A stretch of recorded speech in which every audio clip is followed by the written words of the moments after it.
Hey, it's TDA, and yes, I am actually going to claim that right now Techtonica is a better game than Satisfactory.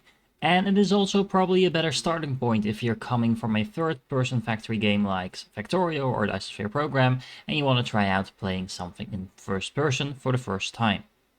Now, before you all rage at me in the comments, to be clear, I really like Satisfactory, and I think it's a good game.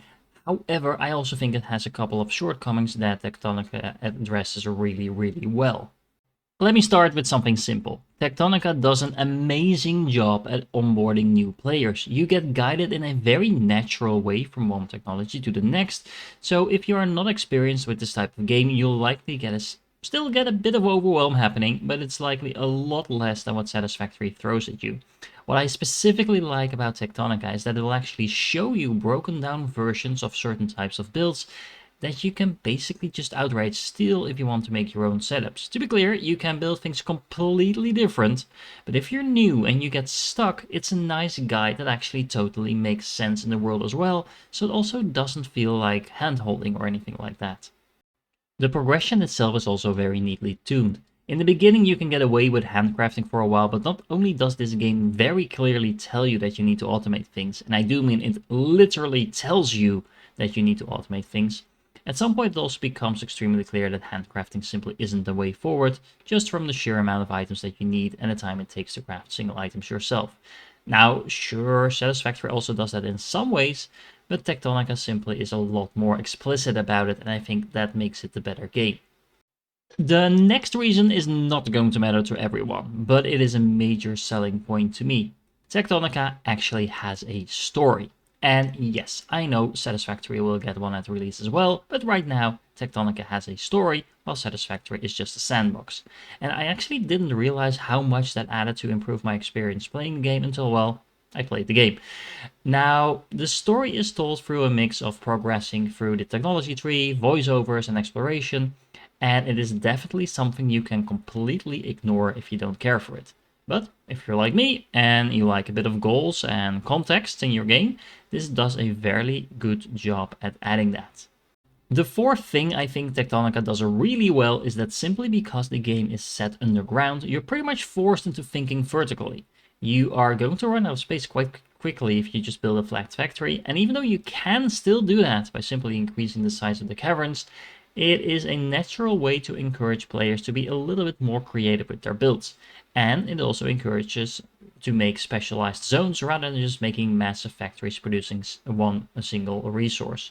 Now, just to be clear, there's nothing wrong with having fun in your own way, but I do think it's a good thing if a game encourages you to change things up, especially if it does so in a way that is not mandatory to follow.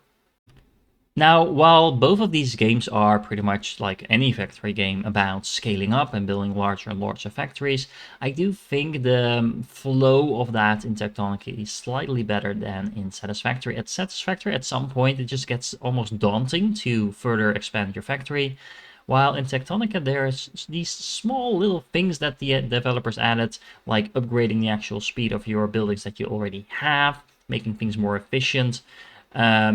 That just make that progress a little bit less tedious in some places. For example, in Satisfactory, at some point, especially during the mid-game, it can get almost daunting that you have to build another entire power facility in order to just be able to power your new facilities. And in Tectonica, I never really reached that point of frustration.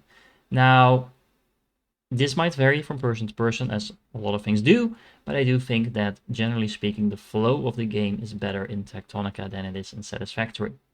And what this helps with is that you're less likely to burn out on Tectonica than you are on Satisfactory.